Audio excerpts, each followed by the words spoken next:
أعوذ بالله من الشيطان الرجيم. بسم الله الرحمن الرحيم. القارعة ما القارعة وما أدراك ما القارعة. صدقت يا رب العالمين.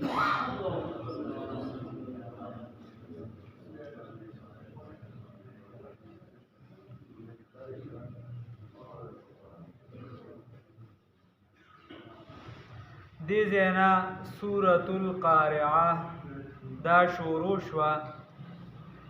دا د نزول په اعتبار سره 13 نمبر یا 23واں سورت دی او د سورت قریش نه پس چې دا را نازل شوی دی. مخکې سورت کې الله رب العزت ذکر وکړو دا هغه بلکې د زلزال نه راواخله هغې کې الله رب العزت ذکر وکړو چې وایي الله رب العزت به د قبرونو نه خلق را پاسي. وروسته خو بیا یو مثال خو هغې کې ذکر وشو چې الله رب العزت به خلق د قبرونو نه را پاسي. نو دې کې الله رب العزت فرمایي کل فراش المبثوث په شان د پتنګانو خورو ورو د هغې نه پکې ترقي ده. بیا هلته الله رب العزت فرمایلیو چې اذا زلزلت الارض زلزالها هر کله چې دا ځمکه اوجړه کولی شي په جړه کولو سره. نو دې صورت کې الله رب العزت فرمایي وتكون الجبال كالعهن المنفوش. الله رب العزت فرمایي او به ګرځي دا غرونه په شان د وړې شیندلې شوي. او دکه شان هلته الله رب العزت ذکر کړو د دې چې فمن يعمل مثقال ذره خيرا يرى ومن يعمل مثقال ذره شرا يرى. الله وی چې د ذره ذره د خیر او د شر حساب وکي. او دلته الله رب العزت فرمایي واما من خفت فاما من ثقلت موازينه فهو في عيشه راضيه واما من خفت موازينه فامه هاويه. چا د نیکه تله چې درنه شوه نو بس د مزو په ژوند کې وي او چې د چا د نیکه تله دا سپکه شوه نو دی به چې دی په حاویه کې وي او دا شدید اور دی. الله هم دې وساتي. دا پکې یوه خبره. الله رب العزت د قرآن پاک کې د قیامت نمونه مختلف ذکر کړي دي. یوم التغابن هم ورته ویلی شي، یوم الحشر هم ورته ویلی شي، دکه شان چې دی نو القارعه هم ورته ویلی شي، دکه شان نور بلا نومونه د قیامت چې دی دا په قرآن پاک کې ذکر دي. د هغې نه یو نوم چې دی هغه القارعه دا د قیامت نوم هم دی. او قاف ری عین دا چې دی نو دا ټکونکي ته ویلی شي، ټکونکي. او دکه شان چې دی یو څیز ټکولی شوي هغې ته ویلی شي او زغلولو ته ویلی شي. د قیامت ورځو باندې درې واړه معنی صادق راځي. دا خلک به زغلي داسې د میدان محشر. دکه شان دا خلک به چې دي دا به بلکل ته به ګویا دا وی ټکولی شوي دي. خود بود به ګډ وډ به چې ته به څه کېږي څه به نه وي څه به. نو سورة القارعه کې الله رب العزت فرمایي القارعه هغه ټکولی شوي یوه معنی دا کامه کې یا القارعه وقت هغه چې ټکولی به شي زړونه د انسانانو په هغې کې. او دا القارعه قبر عین دې ته ویلی شي چې زړونه وټکولی شي او دکه شان دې ته ویلی شي چې ذهن وټکولی شي. نو القارعه په هغه وخت چې ذهن وټکولی شي د انسانانو دا څه شي دی؟ مل قارعه هغه څه شي دی؟ هغه د ذهن ټکولو، هغه ذهن ټکول څه دي؟ وما ادراک او تا ته معلومه ده او پیغمبره محمد رسول الله صلی الله علیه وسلم مل قارعه چې څه دی دغه ټکونکي چې دا ټکول د ذهن یا د زړه یا د فرازین دا دې څه شي؟ نو الله فرمایي یوم په دغه یوم یأتی یوما الله وی یوم یکون الناس چې شي به دا خلک کل فراشی پشان د پتنګانو المبثوث د خورو ورو پشان د هغه پتنګانو خورو ورو نو موږ ولا مختلف اوس ورته هم ته ورنن سبا هر یک پتنګ یو مخ ورته مختلف نمونه خلکو نو دې سره تشبیه ځکه ورکړل چې یو د دې رنگونه مختلف وي نو دک شان د انسانان په مختلفو اقسامو کې را روان بل وجه دا ده کل فراش المبثوث چې دا پتنګ په خپل ځای نه ایساریږي زر د ځای بدلی اخوا دی خو اخوا یو خپل ځای خپل بدلی را بد نو کل فراش المبثوث الله وی دا بدک شان خواره واره را روان ار یو په خپل غم کې ډوبي الله دې را باندې آسان کړي الله رب العزت بیا فرمایي وتكون الجبال او شبدا غرونا کالعهن پشان د وړې المنفوش شیندلې شوی ناغا سوی ورته ډنډت ورته یا ډانډس ورته هر څه چې ورته چې هغه وړې به واله هغه تار تار چیزي او اصل کې عهن هغه وړې ته ویل شي چې هغه رنگ واله مختلف رنگون واله وړې نو دک شان دا غرونه مختلف دي سکه یو قسمه کانه سکه بل قسمه سکه بل قسمه نو دک شان سپک بوالوزی نظام د عالم به درهم برهم شي مثال په تور ستوره او سپوږمۍ به یو بل کې وجنګیږي یا د سپوږمۍ او نور به په یو بل کې وجنګیږي دک شان دا یو سیاره به د بل سره وجنګیږي یو غټه دماکه به وشي وغیره الله دې راته آسان کړي الله وتكون الجبال او شب داغرونا کالعهن المنفوش پشان داغه وړې شیندلې شوی مصلا فرمای فاما نو دلته الله فرمای فاما بس من هغه سوق ثقلت موازینه ثقلت چې درنشي موازینه اعماله الصالحه هغه تل د اعمال ددو چې نیکي زیات شي دا تل درنشي فهو نو دا بندا فی عیشت دی بسوی پا جوان کی بی راد یا خائستا کی و اما من او هر چی حغا سوکتے خفت موازینو چی سپکش تل دنیکو ددو فا امه حاویا ویلیشی اصل تا ستا ویلیشی اصل تا مورتا مزکا ویلیشی چی دا بچی را غنڈی گی دیتا دی مورتا را غنڈی گی یا د دې دماغ چې کوم اصل دی اصل اډوکی یا وغیرہ هغه تم الدماغ ویل شي یا اصل جنډه چې د ټول لخر د راغونډولو چا سره وي نو جنډې خو بلا شي دا میمنه دا می سره دا چې مقدمه الجيش دی دا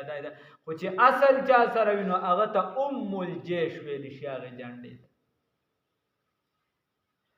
د دې وجه الله فامه بس ټکانه د دې خلکو چې دا سپکتل د نیکه به راوخیږي هاویه هغه څه هوايه وی هغه څه دی هاویه دی اوس رسول الله رب العزت فرمایي و ما ادراک ما هي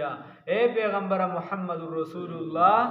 صلی الله علیه وسلم تا ته څه پته ده چې دا هاویه څه شي دا هاویه سشری نار حامیه نار اور دی حامیه شدید الحرارت دیر سخت کرم وسوګر الله فرمای فاما من ثقلت موازینه هر چې د هغه چا تل د نیکو چې دا درنه شو نو موږ له خلق چې دی د خپل پوهه خپل عقل خپل ساينس یا خپل نور څه ایجادات وغیرہ دا راواخلی د اسلام په مقابل کې ودرې ورته لکه ستا عقل دا کمزور دی دا د زناورم د بازو برابر نه دی ستا د پوزي قوت دا د بازو زناورو برابر نه دی ستا د غوږ قوت د بازو زناورو برابر نه دی ستا د سترګو قوت د بازو زناورو برابر نه دی ستا طاقت د بازو زناورو برابر نه دی دا چې ته باچای دا په چل ول باچای عقل شعور خته درکړ نو د دې وجه یو ډله راولګي د معتزله هغه چې وزن د اعمال بنکی ولی بنکیږي ځکه چې اعمال خو انسان په سینختی وي او چې انسان وینو عمل به وي چې انسان نه وي عمل د کوم ځای نه راغلی بیا وایي اعتراض دویم نمبر دا وایي چې هلکه ولې الله نعوذ بالله من ذلک هغه ته علم نشته دا خو جهالت لازم شه د الله دپاره چې الله وزن کوي نو بیا هم الله ته جوړ علم نو چې د نیکی کړه که بدی. موږ ورته نه، الله ته علم وو، معتزله ډله، الله ته علم دی،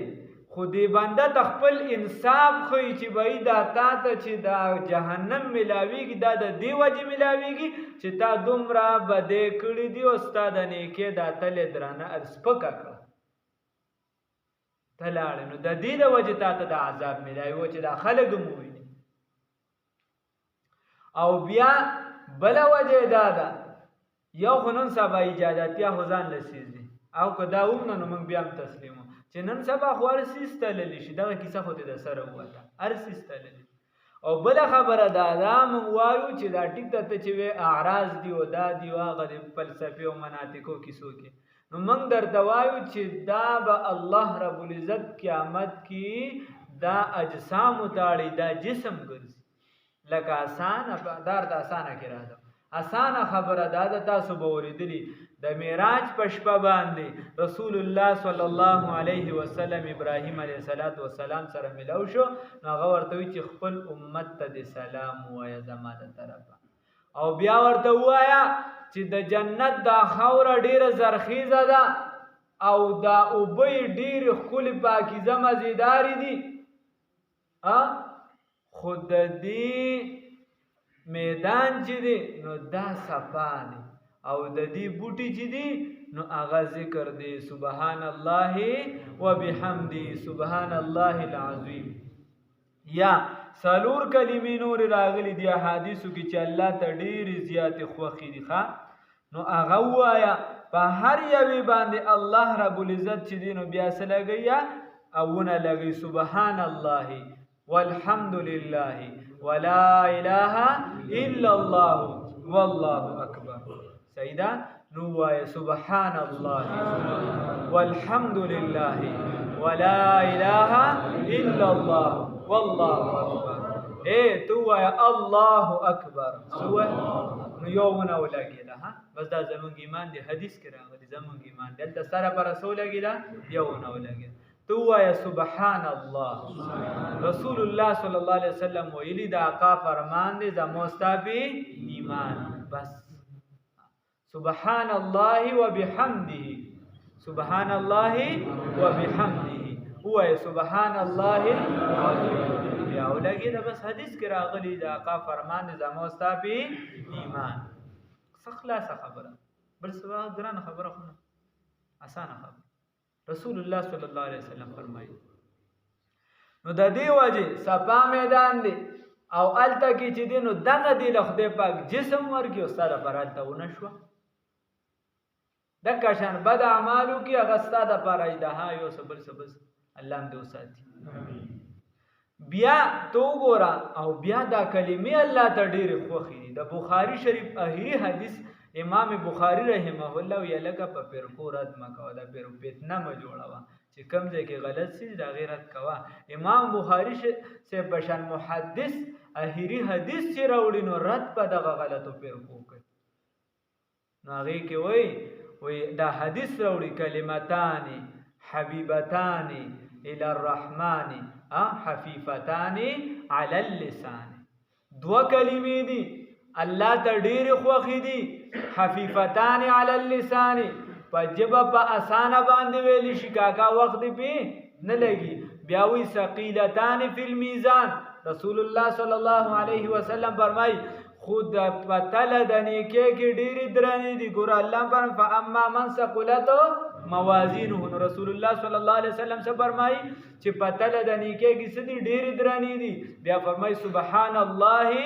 وبحمده سبحان الله العظیم. یا هو لا اله الا الله لا اله الا الله سره پرونه ولګي، الله دې راته اسانه کړي. نو دا ټول ثابت دي، البته داسې به هم وي حدیث کې راځي رسول الله صلی الله علیه وسلم فرمایي چې د 80,000 کسانو بخنه به الله بغیر د حساب کتابه کوي. مزه الله خوښه، الله دې پکې موږ هم راولي بغیر د او صحیح حدیث دی په صحیح اسنادو سره په 3 راویانو سره، هر یو ځان ځان لا روایتو د 3 واړو اسناد سره، او بیا هم د کراویان ور سره یو کې بل لګي هغه وایي چې دا اویا زره چې دي نو په دې کې په هر زرو باندې زر کسه چې پوره شي نو هغې سره به بیا الله اویا زره یو ځای کوي څونه بیا به اویا زر نو حساب یې ولګوه. او بل حدیث کې ورسره راځي د سیدنا ابوبکر او د عمر د انس رضی الله تعالی عنهما روایت دی. هغې وایي چې په هر دغه اویا زره کسان چې کوم دي نو دې کې په هر بنده سره به خدای پاک اویا زره نور به حساب کتاب وکړي د هر یو سره. الله دې پکې موږ راولي. بیا بل صحابي ورسره فرمایي د هغه نه پکې روایت دی هغه هم صحیح دی. هغه وایي چې 3 لپې به پکې کما یلیق بشانې څنګه چې الله شان لایق دی نو 3 لپې به ورسره الله رب العزت نور به خپل لپې به پکې وروسته الله رب العزت الله دې پکې موږ راولي. نو داسې به وي وزن د اعمالو به کېږي نو الله رب العزت دې موږ له د هغې دپاره د کوشش کولو د هغې کې د پاس کېدو توفیق را نصیب کړي. نو الله وایي فاما من ثقلت موازینه چې د چا تله د نیکو دا څه شی شوه دا درنه شوه فهو نو دی به وي فی عیشة په ژوند راضیه ښایسته ژوند کې به وي څه کې به وي یا ښایسته ژوند کې به وي. اوس دغه اویا زره یا چې دی دا نور چې ما درته حدیث وي دا به کم خلکو ته خدای پاک بخښنه کوي. نو یو څلور شرایط ول رسول الله صلی الله علیه وسلم کولې. بس بیا ځان ته سوچ کوه چې دې کې راځي الله دې ته موږ بار کړي. یو پکې دا د رسول الله صلی الله علیه وسلم نه تپوس شوي چې دا به کم خلک وي نو یې فرمایي لا یسترقونه چې هغې به ګډ وډ تعویضونه نه کوي کوډو منترو پسې به نه ګرځي لګام ورکوي ګوره او درې چې ګډ وډ تعویضونه به نه کوي. دویم نمبر رسول الله صلی الله علیه وسلم فرمایي لا یقطعونه بغیر د څه وجې به په بدن باندې داغونه نه لګوي. خلک لګیا بله ورځ په مرکز کې ستا په حرمینو ته نږدې په پاکه مقدسه ځمکه شیطاني رزغین مانځي یهودیان دا به هم راځي شکلونه بدل ګډ وډ شکلونو کې ورته مختلف کیسې خپل مذهبي رسومات کوه. هغه ځای چې رسول الله صلی الله علیه وسلم فرمایي اخرج اليهود والنصارى من جزیرة العرب وی جواب یې ورکړ. څه جواب یې ورکړ؟ په یوه ورځ جواب ورکړ او په دویمه ورځ یې د تهوار منع وکړ. دا لا یقطعون بلا وجه په بدن کې داغ نه لګوي. دکه شان بیا رسول الله صلی الله علیه وسلم فرمایي لا یتطیرون بدپالي به نه نیسي وکاکا وی مخې ته مې سار پیشو اړېدلې وه وده نرزویه ستا ایمان پیشو ته د ټینګې نه دی نو دا به پولیس ورات ته څه د ټینګې شي. مخې ته مې پیشو اړېده نو صدقه مې ورکړه د خدای په نوم یې ورنکړې پیشو د وجې ورکړې ښه هلکه ولې بس مړه دا مې سار هغه پلانکې سپېره لیدلی و چې هغه مې لیدلې رز مې اړو سمانه ده دا نه وي چې سار زه سپېروم مونځ مې نه دی کړی. دا زموږ سوچ دی هلکه ولې دا هغه پلانکې مونږ کره راغله د ښځې ظالمانې پلانکې راغلو چې هغه راغلې ده که نه بس خدای دې خیر او چې څوک د خدای بیمارۍ نه په دې رځي چې بیمار بس دا به چا څه کړي که نه نو ته به اړو د بل څه د وجې بیمه کېدی شي پودړه به یې صفایي به دې نه یې کړی څښا به یې نوک پالش به دې لګولي مونځ اودس به دې د سره نه قبول شوی د حالات نو د دې وجې به در باندې خدای سره بس نه بس هر څه کې تعویض به را باندې شي. دا نو بدپالي به دغه کې نشته ښه اسلام کې نیک پالي شته دا ووایه پلانکې راغلي د هغه د وجې دا خیر را نصیب شي. وعلى ربهم يتوکلون او څلورم دا چې په خپل الله باندې به توکل کوي. په چا به توکل کوي؟ الله باندې. الله دې را نصیب کړي. اوس الله فرمایي واما من خفت موازینه او هر چې هغه دی چې تله ده بدی چې د نیکۍ دا سپکه شي الله هم دې کې نه راولي تله د نیکۍ چې سپکه شي. اوس تاسو ته ما مخکې تېر شوي دي تله قرآن پاک چې د چا د نیکۍ تله درنه شي نو دی به چغې وي هاو مقرؤ کتابیه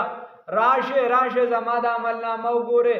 زما او الله ورته وایي اقرأ کتابک ولوله د عملنامه د خپله ولوله خلکو ته به چغې وي راشه عملنامه مې ولولې زما دا ګمانو چې ما سر به حساب کتاب کېږي ما تیارې کړی دي ما دا کړو اوس چغې به وایي دلته سړی پاس چې چغې وایي چې بیا نمبر یې والي او بیا په نقل باندې چې دی ړومبې بورډ کې ړومبې پوزیشن والی و